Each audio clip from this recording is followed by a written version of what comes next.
This is perhaps the sort of retirement South Africans had in mind for Nelson Mandela. Taking it easy on his farm at Qunu, enjoying a long overdue rest.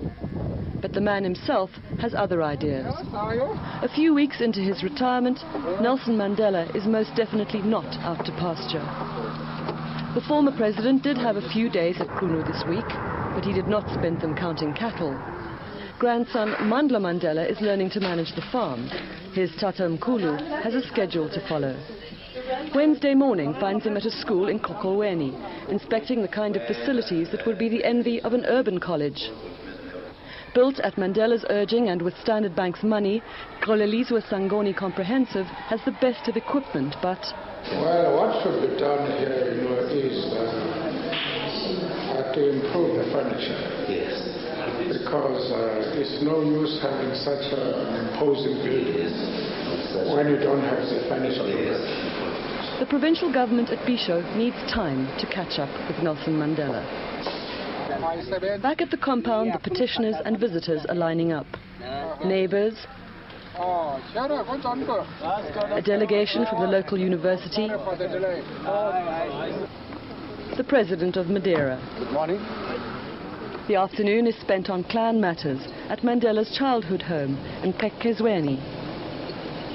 He is having a house built for the clan matriarch, and the building contractor is in trouble with the former first citizen. There's time, though, for a bit of reminiscing about his childhood with his cousins. Everything depended on speed, because we ate from one dish and you could only just take about 3 spoons and the food gets finished. But I noticed you grew up big and strong. You grew up quite big and strong.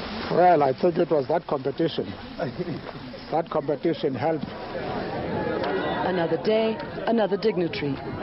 At Mount Aleph, ISCOR has given R1 million worth of roofing to repair damage caused by a tornado, and Mandela must be there. No, this is very good. I must congratulate you. Wherever he goes, his twin goals are still practical delivery and reconciliation between South Africans. I have brought here Mr. Hans Smith. He is an Afrikaner. Nevertheless, his commitment to our people, to the people of South Africa, is as great as my commitment. And almost wherever he goes, he smiles for the camera until his jaw aches, leaving everyone from school kids to presidents with the souvenir of the century. Let's have a last one, Carlos. He says he's enjoying his busy life. I'm happy, as I said elsewhere, to be out of jail for the second time. I can now not just carry out the duties, even though I enjoyed doing so, but I'm now going to concentrate on what appeals to my heart, something that I love. But for how long can he keep it up? Former presidents do not enjoy the perks of those in office. Negotiations are continuing over the size of his household and security detail, over everything from whether the flag should still fly at his 3 homes to travel arrangements. At the end of this month, he is likely to lose automatic access to Air Force helicopters, vital to his work in rural areas and a bargain for the government. He turns every trip into a bonanza for some forgotten community. He is establishing a Mandela Foundation to take care of some of the money matters, and still has plenty to do. Well, firstly, there is the question of now being with my grandchildren, which I've missed a great deal. I have hardly been at home and spent enough time with them. Then secondly, there's the question of sitting down and recording my memos of the presidential years.